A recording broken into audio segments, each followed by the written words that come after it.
अस्सलाम वालेकुम viewers, welcome to my YouTube channel forum of knowledge. आज हम एक छोटा सा और इम्पोर्टेंट टॉपिक जो सा वो डिस्कस करने जा रहे हैं, जो कि है गोल्जी ऑपरेटर्स।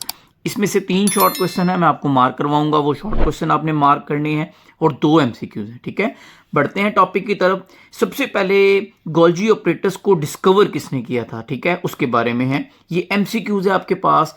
कि 1898 में एक इटालियन फिजिशियन था कैम्लियो गोल्जी। इसने देखा था कि flatten sac in the cytoplasm के जो सा है वो सीधी स्ट्रेट थैलियां जो सी है वो सेल के अंदर साइटोप्लाज्म में मौजूद होती है। ठीक है, इन थैलियों को फ्लैटन सैक को इसने नाम दिया था सिस्टर्नाई। ठीक है, अब ये सिस्टर्नाई जो सा है वो एक ये थैलियां जुड़ती हैं और जुड़कर जो सा है ना एक दूसरे के ऊपर जुड़कर क्या बनाती है, गोल्जी ऑपरेटर्स बनाती है। ये डायग्राम नीचे बनी हुई है, आप इस डायग्राम में देख सकते हैं कि ये हमारे पास ना ये एक थैली है, ये 2 थैलियां हैं, ये 3 थैलियां होगी।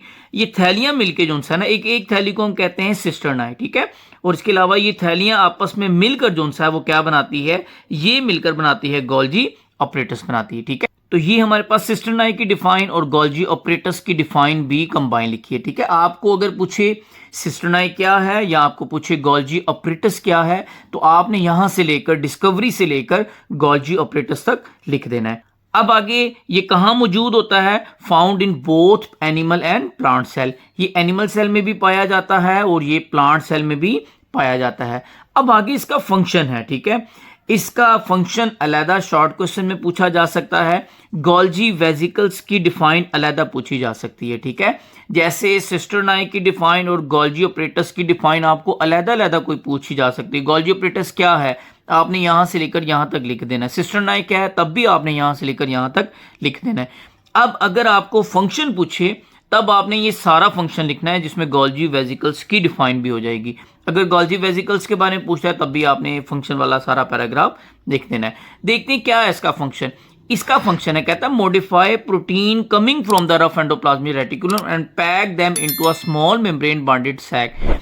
ये क्या करता है कि हमारे पास जो रफ एंडोप्लाज्मिक रेटिकुलम से आती है प्रोटीन, ठीक है, उस प्रोटीन को ये पैक कर देता है किसमें, small membrane bonded, small membrane like थैली में बंद कर देता है। ठीक है, उस थैली को, जैसे ये देखो ना, ये हमारे पास रफ एंडोप्लाज्मिक रेटिकुलम से ये थैलियां आ रही है। ठीक है, इनके अंदर क्या है, इनके अंदर जो सी है वो प्रोटीन मौजूद है।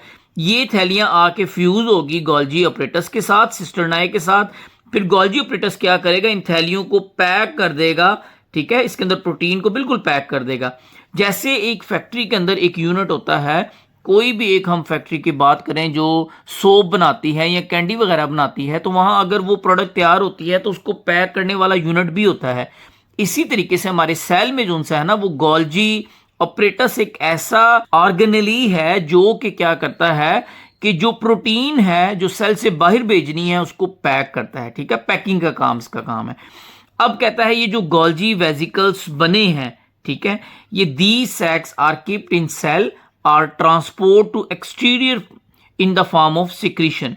कि ये जो गोल्जी वेसिकल जिसमें प्रोटीन पैक हुई है, इंजाइम पैक हुए हैं, या तो वो सेल के अंदर रहेंगे या वो सेल के बाहर जो सा है वो ट्रांसपोर्ट हो जाएंगे। तो ये गोल्जी ऑपरेटर्स का जो सा है वो फंक्शन है। ये एक हमारे पास एमसीक्यूज है कि जो सा है वो 1906 में, ठीक है, 1906 में गोल्जी को जो सा है जो जिसने गोल्जी ऑपरेटर्स को डिस्कवर किया था, इसको अवार्ड दिया था नोबेल प्राइज का। ठीक है, किस चीज पे दिया था, फिजियोलॉजी और मेडिसिन पे जो सा है ऐसे क्या दिया था, नोबेल प्राइज दिया था। तो ये हमने एमसीक्यूज के पॉइंट ऑफ व्यू से भी याद करनी है और ये इंपॉर्टेंट एमसीक्यूज आपका। तो ये आज का हमारा लेक्चर था। अगर आपका कोई क्वेश्चन हो तो आप कमेंट बॉक्स में पूछ सकते हैं।